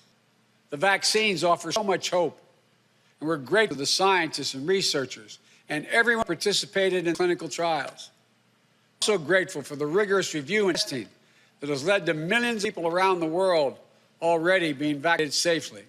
But the vaccine rollout in the United States has been a dismal failure thus far. Tomorrow, I'll lay out our vaccination plan to correct course and meet our goal of 100 million shots at the end of my first 100 days as president. This will be one of the most challenging operational efforts we have ever undertaken as a nation. We'll have to move heaven and earth to get more people vaccinated, to create more places for them to get vaccinated, to mobilize more medical teams to get shots in people's arms, to increase vaccine supply, and to get it out the door as fast as possible. Also do everything we can to keep our educators and students safe, to safely open a majority of our K-8 schools by the first 100 days. We can do this if we give the school districts, the schools themselves, communities, the states, the clear guidance they need, as well as the resources they need that they can't afford right now because of the economic dilemma they're in. That means more testing, transportation, additional cleaning and sanitizing services in those schools, protective equipment and ventilation systems in those schools. We need to make sure that workers who have COVID-19 symptoms are quarantined, and those who need to take care of their family members with COVID-19 symptoms should be able to stay home from work and still get paid. This will reduce the spread of the virus and make sure workers get the support they need to maintain their families. But we need about $400 billion in funding from Congress to make all of what I just happen. It's a great deal, but I'm convinced we are ready to get this done. The very health of our nation is at stake. The rescue plan also includes immediate relief to America's hardest hit, most in need. We will finish the job of getting a total of $2,000 in cash relief to people who need it most. The $600 already appropriated is simply not enough. You just have to choose between paying rent and putting food on the table. Even for those who've kept their jobs, these checks are really important. You see, if you're an American worker making $40,000 a year with less than $4 in savings, you've lost hours, or maybe you're doing fewer shifts, driving a truck or caring for the kids or the elderly. You're out there putting your life on the line to work in this pandemic and worried every week to get sick, lose your job, or worse. $2,000 is going to go a long way to ease that pain. We'll also provide peace of mind for struggling families by extending unemployment insurance beyond the end of March for millions of workers. That means that 18 million Americans currently relying on unemployment benefits while they look for work can count on checks continuing to be there. Plus, there will be a $400 per week supplement so people can ends meet. This gets money quickly into the pockets of millions of Americans who will spend it immediately on food and rent and other basic needs. As the economists tell us, that helps the whole economy grow. We'll all tackle the growing hunger crisis in America. As I speak, and the Vice President-elect has spoken to this many times, 1 in 7 households in America, more than 1 in 5 Black and Latino households in America, report they don't have enough food to eat. This includes 30 million adults and as many as 12 million children. It's wrong. It's tragic, necessary. It's unacceptable. So we're going to extend emergency nutritional assistance for 43 million children and their families enrolled in the SNAP program through the rest of this year. We'll help hard-hit restaurants prepare meals for the hungry, provide food for the families who need it. We will invest $3 billion making sure mothers and their young children have nutrition they need. This will not only meet our moral obligation we have to one another, but it will also spur our economic growth, get restaurants and workers back on the job. And as we work to keep people from going hungry, we also work to keep a roof over their heads, to stem the growing housing crisis, evictions that are looming. Approximately 14 million Americans have fallen behind on rent, many at risk of eviction. If we don't act now, there will be a wave of evictions and foreclosures in the coming months as the pandemic rages on. This would overwhelm emergency shelters, increase COVID-19 infections as people have nowhere to go and can't social distance. Next week, we'll take action to extend nationwide restrictions on evictions and foreclosures. This will provide more than 25 million Americans greater stability instead of living on the edge every single month. And I'm asking Congress to do its part by funding rental assistance for 14 million hard-hit families and tenants. It will also be a bridged economic recovery for countless mom-and-pop landlords. These crises are draining the budgets of states and cities and tribal communities. They're forced to consider layoff and service restrictions of the most needed workers. It means that people putting their lives at risk are the people now at risk of losing their jobs. Police officers, firefighters, all first responders, nurses, educators. You know, Over the last year alone, over 600,000 educators have lost their jobs, cities and towns. Our rescue plan will provide emergency funding to keep these essential workers on the job and maintain essential services. We'll ensure that vaccines are administered and schools can reopen. Vice President-elect Harris and I have been speaking with county officials, mayors, governors of both parties on a regular basis. We're ready to work with them to help them get the relief they need. Our rescue plan will also help small businesses that are the engines of economic growth, our economy as a whole, the glue that holds communities together as well, hurting badly. And you realize they account for nearly half of the entire total U.S. workforce. Our rescue plan will provide flexible grants to help those hardest hit small businesses survive the pandemic, and the low-cost capital that will help entrepreneurs of all backgrounds create and maintain jobs, plus provide essential goods and services that communities depend upon. Last week, I laid out how we'll make sure that our emergency small business relief is distributed swiftly and equitably, unlike the first time around. We're going to focus on small businesses on Main Street. We'll focus on minority-owned small businesses, women-owned small businesses, and finally having equal access to the resources they need to reopen and to rebuild. And we will be responsible with taxpayer dollars, ensuring accountability that reduces waste and fraud and abuse like we did in the Recovery Act that I administered in our administration. Direct cash payments, extended unemployment insurance, rent relief, food assistance, keeping essential frontline workers on the job, aid to small businesses. These are the key elements to the American Rescue Plan that would lift 12 million Americans out of poverty and cut child poverty in half. That's 5 million children lifted out of poverty if we move.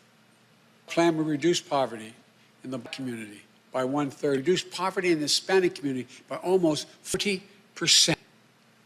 And includes more, like an increase in the minimum wage to at least $15 an hour. People tell me that's going to be hard to pass. Florida just passed it. As divided as that state is, they just passed it.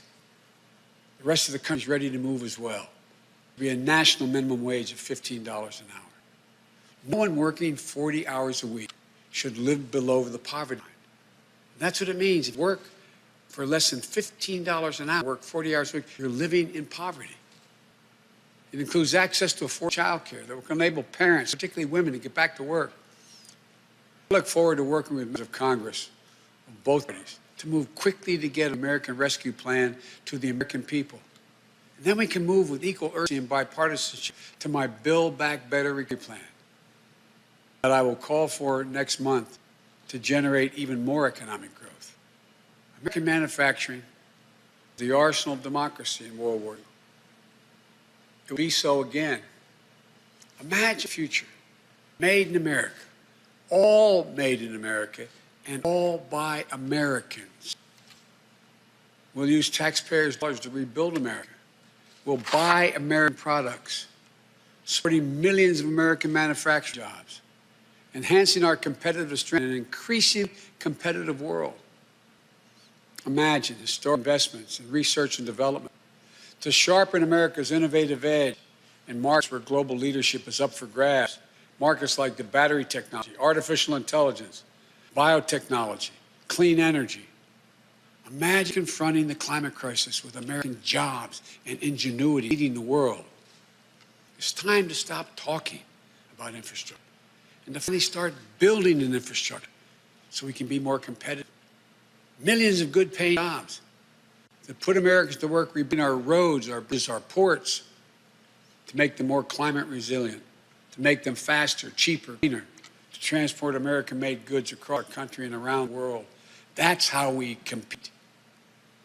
Imagine millions of jobs in a caregiving economy to ease the financial burden of caring for young children and aged loved ones. Let's make sure our caregivers, mostly women, women of color, immigrants, have the same dignity that they deserve. So we do these bold, practical things now. You know, I know what I just described not come cheaply, but failure to do so will cost dearly. The consensus of leading economists is simply cannot afford not to do what I'm proposing.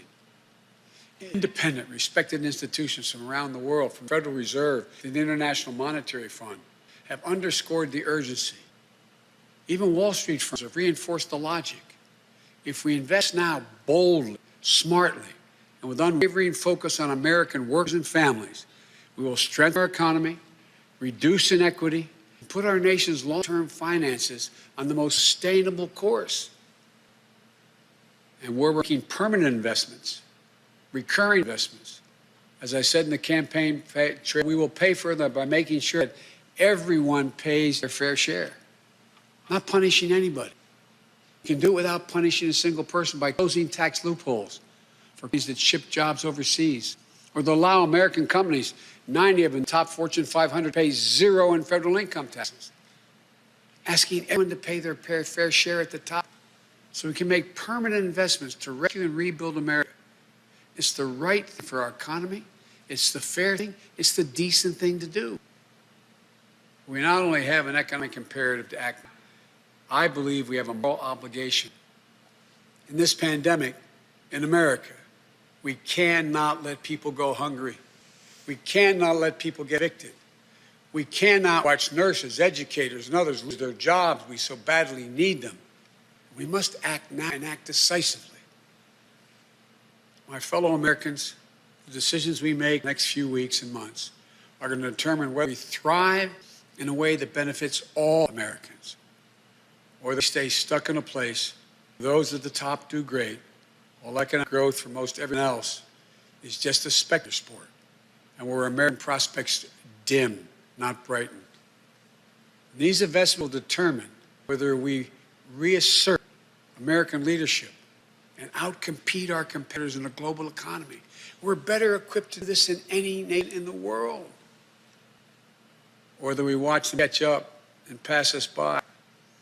Together, I know which path we'll choose. And that includes all Americans, so we can own the 21st century. But even with all of these bold steps, and they take time to get where we need to be, there will be stumbles. But I will always be honest with you about both the progress we're making and what setbacks we, and there will, and here's the deal, the more people we vaccinate, the faster we do it, the sooner we can save lives and put this pandemic behind us and get back to our lives and our loved ones. And the sooner we can rescue and rebuild the American economy, the biggest and most profitable engine in the world. I know it's been nearly a year that tested us beyond measure. For all of you who lost someone, my heart goes out to you. I know that feeling looking at an empty chair at the table. All of you who fought in hard times, I know you can never get back what you lost. But, as president, I know that every day matters and every person matters. From the very first, to the nearly 400,000 lost American souls and counting, to the millions of you just looking for a fighting chance in this economy, I promise you, we will not forget you. We understand what you're going through. We will never, ever give up. And we will come back. We'll come back together. Well, we didn't get into all this overnight. We won't get out of it overnight. And we can't do it separated and divide nation. The only way we can do it is to come together as fellow Americans, as neighbors, as the United States of America. And when we do, there's nothing beyond our capacity. I've said this many times. When America acts as one, there's never been a single thing we've been able to do, no matter how consequential the issue has been. Out of all the peril of this moment, I want you to know, I give you a word, I see the promise as well. We've seen clearly what we face now. I remain so optimistic in America. As optimistic as I've ever been. We have everything we need, but the will must be demonstrated. So come Wednesday, we begin a new chapter. The Vice President-elect and I will do our best to meet all the expectations you have for the country and the expectations we have for it. I'm confident. I am really confident. Together, we can get this done. come out better off than when we went in crisis. God bless you all. May God protect our troops.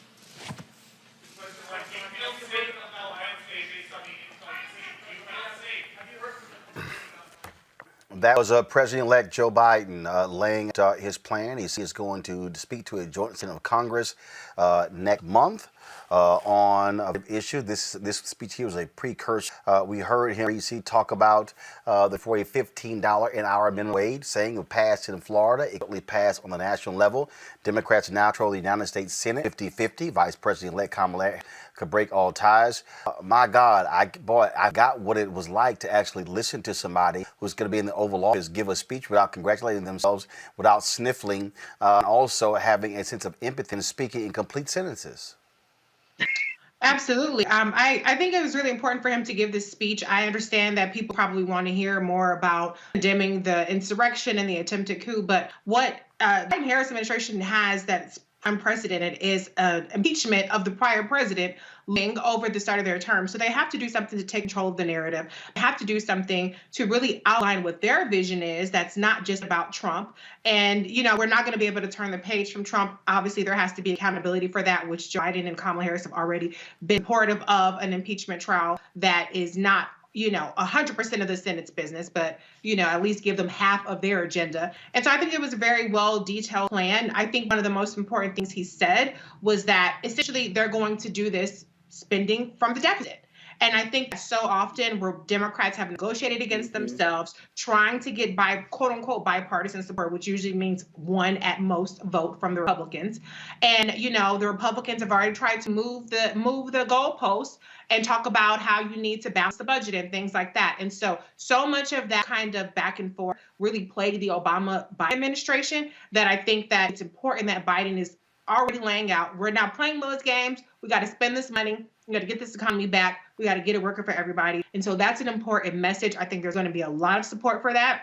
And he needs to use his incredible political capital to make sure that they keep the pressure on people like Joe Manchin, make sure they keep pressure on people like Connor Lamb and Abigail Spanberger, who are in this House, who are getting all these kudos right now, but make sure you keep that energy and unite with the Democrats when it's going to get something done. I think it was a great, detailed plan, and they have to really power forward with this economic message. And to that particular point that Reese made, Erica, Republicans all of a sudden are going to reclaim the whole fiscal conservatives, where they haven't given them about the deficit. It exploded over the last several years with Donald Trump there. Republicans have runaway spending. So, yeah, I'm not really trying to hear any of them all of a sudden talk about the nation's debt.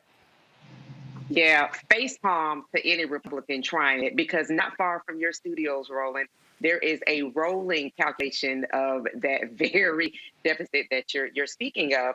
And I want to say, one of the things that he talked about, not only acknowledging the nearly 400,000 souls who are no longer here to bear witness to what is happening and to be with their families, but that he also talked about food insecurity, which I think is something to continue to make sure that that's lifted. One, over the summer, we were looking at nearly a quarter of this nation's children that were already suffering, but were suffering even more because schools were closed. There was not much in-person learning that happening. And so you had kids that were depending on hot meals, summer program, from some type of service. Those services were rolled to the pandemic and other issues where they weren't seeing the kind of donations and support seen in a pre-COVID economy. So to say that effectively SNAP benefits, that extended benefit period, an increase will continue on for a time, I think is very important and let me be very clear. Anybody who has a damn problem with any type of welfare benefits, you may also get the face palm too, because when he talked about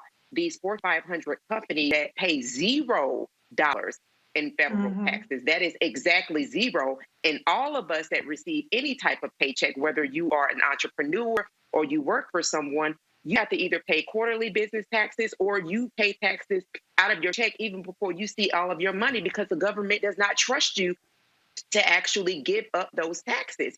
So look at Jeff Bezos, who is a fucking trillionaire. Look at the ways with which wealth is worshipped, okay? Those corporate welfare whores who absolutely suck up and take benefits all the time kiss my ass with anybody that has a problem with any type of benefits that need to be extended to our ever so growing poverty community in this nation. The richest nation in the world is something that the United States should not stand proudly behind and say, well, we have this much suffering happening, not only the food, not in just in terms of food, but in housing as well. So, it was really short, to the point, more information to come, but really glad to see the food insecurity lifted.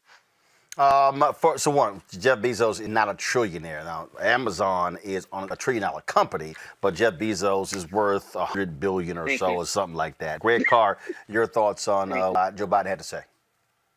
Reed told you, get out the way. Move, as Ludacris was, get out the way. Because, I mean, you know, it's interesting, though, because they're not going to blow up the filibuster immediately. However, they don't need to. They've got budget reconciliation. So, and it gives me great comfort to know that the incoming chair of the Senate Budget Committee going to be Bernie Sanders.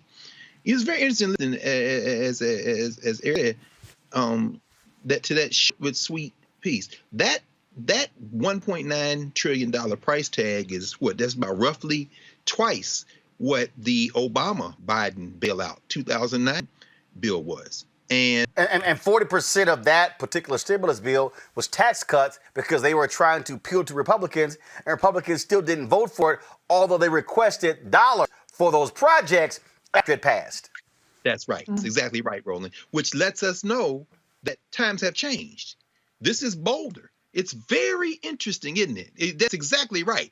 Now, you know, if they're going to go through, and I suspect they will go through budget reconciliation because the budget can't be filibustered.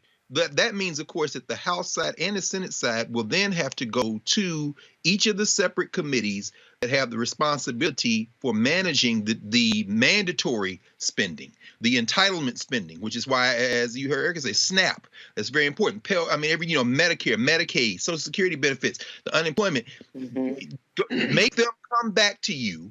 And then you just need a simple majority. Now, as Reese said, you got to keep the Spambergs and them online in the House, and you got to get Joe Manchin. So Biden has a very small window, and it seems to me that even though he didn't say anything about these terrorists, there might be a way to somehow commingle that narrative and almost put it like, if you don't give relief to the American people, so to speak, you stand with the domestic terrorists. Because guess what? Since you claim that one of the reasons they were down here is because they felt like their government wasn't helping them, then you pull maybe a FDR move and say, well, since these are your people, I'm sure you're going to make sure they can eat, right? I'm sure you're going to make sure they can stay in their apartment, right? You wouldn't do that, right? Since you want us to defend them, right? So if Joe wants to play that kind of heel move, go right ahead, brother. I'm sure the vice president won't stand in your way. But that was a pretty clear declarative statement this morning, this evening. Had a little bit of echoes of FDR in it. Let's see how far Joe can get it. Well, it was also important because the reality is we still are facing an economic calamity in this country. And then but that point about food insecurity was also important because the Donald Trump and his imps, or what they have is pretty blown off. They have destroyed the USDA when it came to how they were treating it. And the cost, the literal cost to feed them is extremely low.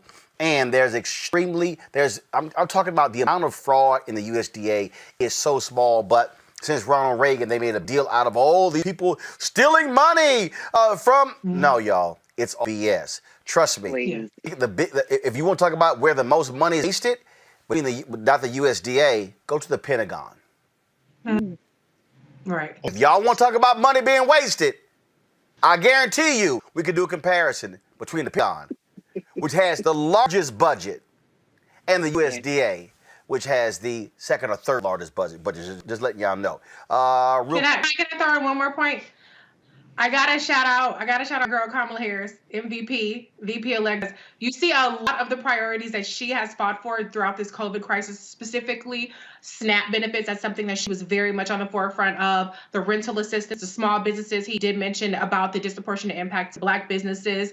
the $2,000. She had the monthly crisis and economic support act. So I think that being able to have VP Harris in the Senate, being the tie-breaking vote, also leveraging the relationships, she hasn't even resigned yet. As a matter of fact, it's going to be really important. And then the one other thing I want to say is the messaging is so important.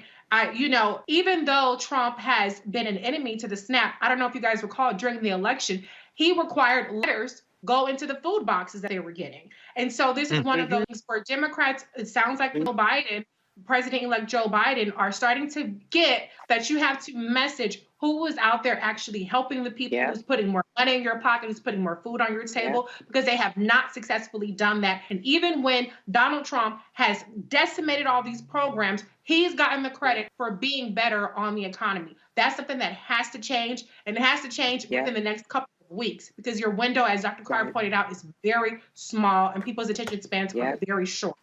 Absolutely. We got to talk about this here. Joe Biden also said Jamie Harrison is his pick to lead the DNC. Keisha Lance Bottoms, the mayor of Atlanta, is going to be one of the vice chairs of the Democratic Party. Erica, your thoughts about that?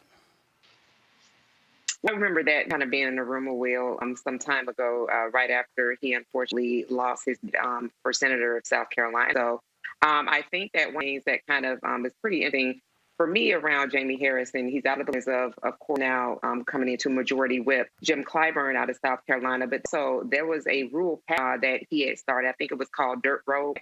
To roll up rural communities and make that folks that are running for office really do receive some of this kind of, I would say, the Roland Martin unfiltered, so to speak, that we see across Main Street as, of course, the failed and athlete run of a McGrath. But having people like Charles Booker, people who effectively are from the people, for the people, being able to be lifted up and lifted forward. So I think with the marriage of all of the experiences that he's had and that he has effectively run a campaign and work with different people on the ground, great political directors, shout out to Bree Maxwell, and different people that really did work to give face to Jamie Harrison and his campaign. I think it's a good selection. Reese. I'm always rooting for everybody Black, particularly credentialed Black people that are qualified. I do have one concern with Jamie Harrison, and that relates to the North Carolina Senate race, where he formed a fundraising pact with Cal Cunningham over Erica Smith, who was the Black woman running there, who was polling and who was beating Tom Tillis in the polling. And so I'm not going to hold that against him. But what I do want to see from Jamie Harrison is a tangible plan to rectify the fact that now that VP Harris is going to be leaving the Senate, we will have 0 Black women in the Senate. This is not something that's going to self-correct. It's not going to inevitably correct in 2022. The DNC has to put the resources behind replacing or getting at least 1 Black woman in the Senate. North Carolina seems like a logical place to start there, but they have to put a tangible plan in. And I'm not going to let him slide just because he's a Black man, just like y'all don't let Kamala slide because she a Black woman or whoever else. I'm not going to let him slide on that. I want to see Jamie Harrison seriously put resources behind a Black woman senator in 2022. That means making sure that they're elected or telling one of these other, Democratic people to step aside so that a Black woman can be appointed. However you get it is how we need to get it. So that's what I'm going to be looking to from Jamie Harrison. Greg. So congratulations. Yeah, South Carolina seems to be kind of teetering right now, whether it's Jim Clyburn saying that lift every voice and sing should become the national hymn, or Tim Scott saying don't impeach Donald Trump, or Jamie Harrison coming over to DNC. Since the early 90s, the Democratic National Committee has been the cane brake on progressivism in many ways. I mean, never forget, in the wake of the Jackson campaigns of 84 and 88, by the time you get to the early 90s, this is Bill Clinton. So this triangulation, this center-left liberalism, if the Democratic Party has not learned now that they can no longer, well, let me just say this very quickly. I think what's really on trial right now in terms of Black politics at the national level in this country is center-left electoral politics. And it's not going to work. And whether it's women or men, and I do agree there should be women in the United States Senate of African descent. And there are progressive women out there. Jamie Harrison will have to show me something. But then again, he's a party man. And when you're a party man, you're going to stand up and salute. Keisha Lance Bottoms is a party woman. She's going to stand up and salute. Notice Stacey Abrams is not getting close enough to them to be tarred with that, and she's probably keeping her powder dry. And that's probably the best thing to do, because if they keep going down that road of left-center politics, the Democratic Party is going to have a problem on its hands. So good luck, Brother Harrison. Let's see what you do. Well, one of the things that that I certainly want to see with Jamie Harrison now on the Democratic National Committee is going to be, I understand Reese's point when a black female elected office holder. But Jamie Harrison had the Democrats, y'all better have a clearly defined black marriage program. There was a 9 gap between black men and black women when Obama dominated in 2000. It was a 13-point gap in 2000. It was a 20-point gap in 2002. Even though black men were the second highest group behind black women who voted for Joe Biden, Kamala Harris, that is important because that's a trend, 9, 13, 20, which means that it could be 24, 25 in the election, which means that you have a problem. Now, for all of those who can run around here, talk about it's important, we should blow these people off, well, I don't hear y'all saying blow off white women. So no. 53% of white voted for Donald Trump in 2016. 55% voted in 2020 after all that took place. And so Democrats, you can't afford to blow off black men. So Harrison is perfectly clear to have a strong program that speaks to black men, listen to them, and those concerns. That's one. The second thing is this here. And trust me, you know I'm going to text this Harrison directly. And that is this here. Jamie Harrison needs to call all Democratic various constituents together. The DSCC, CCC, the Democratic Gov Association, and call together these various Democratic PACs and groups and make it perfectly clear you are too damn white. He needs to call them together and make it clear that when it comes to your when it comes to your of black media, when it comes to the put on the ground field operations, you are too white. I can tell you right now, without the third-party groups in Georgia, let me be clear, without the third-party groups in Georgia, Ossoff and Raphael Warnock do not win. In 2022, well, we were there. In 2022, understand, U.S. Senate seats in Pennsylvania and North Carolina, Wisconsin are going to be available. Rubio in Florida. Democrats, you can't win those 4 states unless you have a strong ground game targeting black people in Philadelphia and Pittsburgh and targeting black folk in Milwaukee and, of course, in Broward County, Miami-Dade County in Florida, as well as all around the state of Carolina. But the last point is this here, and that deals with money going to black media outlets. I'm not saying black targeted outlets. I'm not saying the Biden campaign had Complex and iHeart on their list in terms of targeting African Americans. Let me be clear. I understand black outreach. I understand black audiences. But since black media cannot go and build capacity, it's because we don't get those dollars. And see, and let me be real clear. Because did we receive Biden campaign money? Yes. Did we receive DSCC money? Yes. But was it enough? The answer is no. And we delivered. We know those who did not deliver. So, be clear, we're not going to be talking about waiting until 2022 to answer those questions. No. There has to be reckoning inside the Democratic Party. Because if you do not put money on the ground where the people are, you need to stop listening to those white media consultants who get paid media buys and understand you should be expanding the majority. And also remember, it is historic. The party in the White House loses seats in the midterm. Elect Joe Biden, Vice President-elect Kamala Harris, do not do what President Obama and Vice Biden did in 2010. Come on, brother. Because one of the reasons why you have a conservative Supreme Court, a 6-3 majority, is because Obama and Biden did not lock load and turn their people out in the 2010 midterm. The reason Republicans solidified their control over state legislatures, the reason they controlled 31 governor's mansions dates back to the T10 midterms. So Jamie Harrison, you have your work out for you. Trust me, if the party listen, hire, and spend on people, you are not going to have a Democratic majority House and the Senate January of 20. This down, it happens, don't say it. No one said it. All right, folks, that is it for us. Let me do this here. I got to read this here. Zoom in on this for here. This smooth dressing alpha here sent me this here. Join our Bring the Funk fan club. Specifically said, read on Thursday. This is from Carl E. Jordan. Again, I really enjoy your show. I work at night, so I watch and listen to the replay while I'm driving. However, on some Thursdays, I wake up, watch you live. So I comment to you and my favorite panel, Dr. Carr, Reese, and Erica. All I can say is wow. You all are always on point, and you all compliment each other well. I love all your attitudes and knowledge. As I used to tell some of my Marines, I'll go to war and to battle with you all in a heartbeat, especially you, Miss Brass Knuckles Reese. LOL. So call me up when he says. So call me up when the mess hit the fan. Roland, here is $110.10 in support of your show to be a member of the Bring the Funk fan club. $50 for the first year, $50 for the second year equals 100 because you keep it 100. $10 because you and the Thursday panel, along with Robert Patillo on Wednesday panel, is a perfect 10. And 10 cents to prove to the naysayers that show is worth a dime. For a total of $110.10. Dr. Carr, please keep telling people to put money on this show. Roland, I hope to see you the next time you come to Georgia.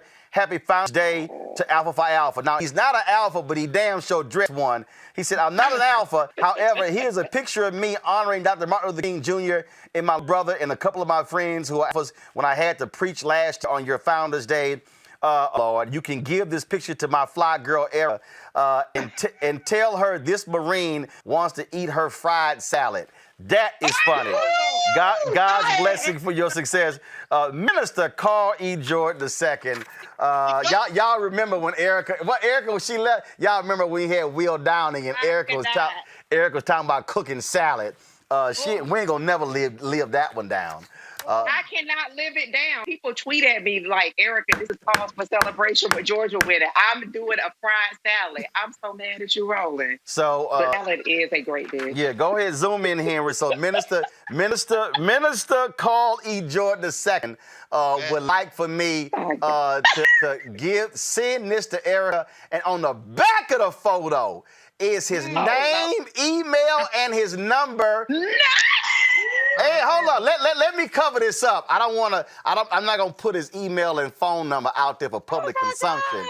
But you think I'm lying? Hold on. Let me do this here. Hold on now.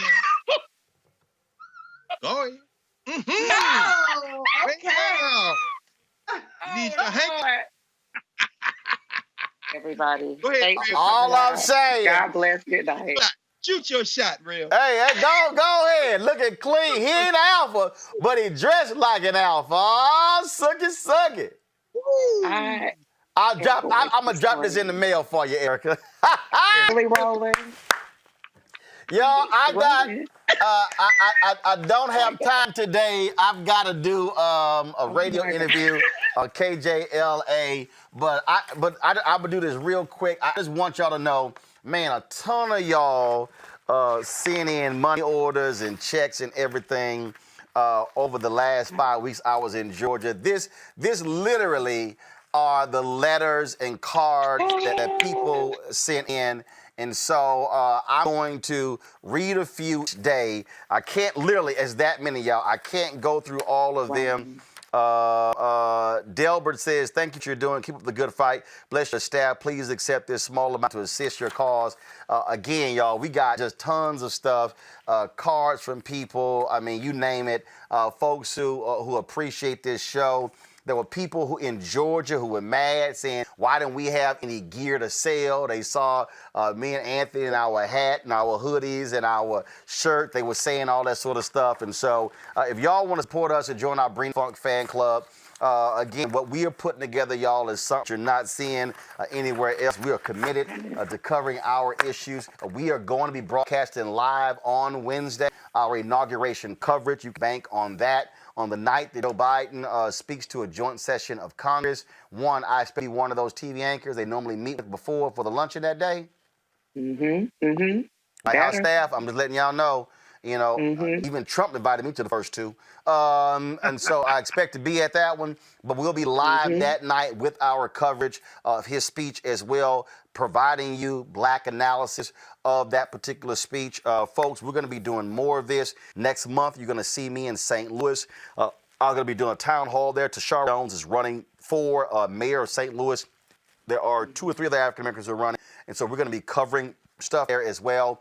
That's in February, and so we're all on top of this. And so y'all can support us. Y'all, it's more than almost 10,000 of y'all watching us live on YouTube, more than 2,000 on Facebook. Right now, it's 8,000 of y'all watching on YouTube.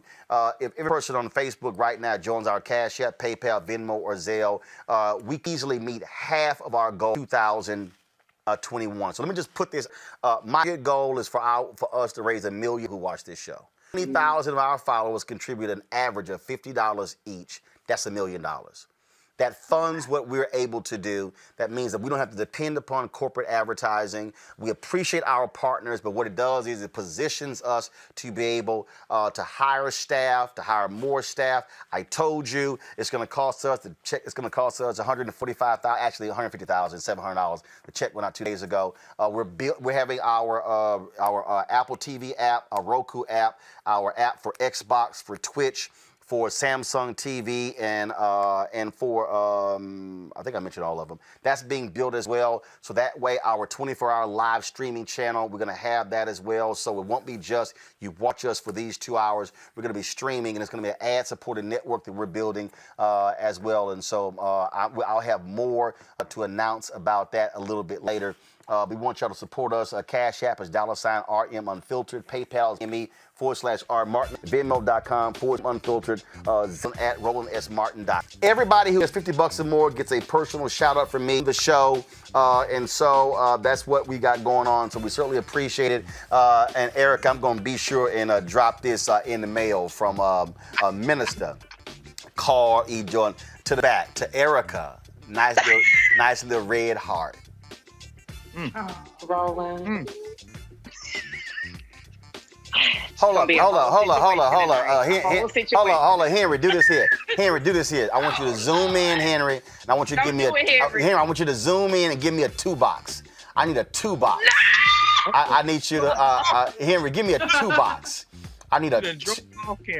I need a 2-box of. Come on, I need a 2-box. Come on, that was so nasty. What? I'm just saying. I feel like I'm Chuck Woolery. I feel I'm about to say 2 and 2. No, but we appreciate the support of RMU. Go ahead. Oh, booyah! Oh, hell to the yeah! No! It's gonna be a whole situation. What? He might be a gun owner, Erica. Sir, situation. Don't mess that up. is a no. What? That will be a no. Hey, all I'm saying, we gotta go. I'll see y'all tomorrow right here, Roland Martin Unfiltered, Reese, Greg, the bunch. And I forgot who gave me this damn Donald shirt. But I appreciate you giving it to me. It was an appropriate day to wear it. I got to go.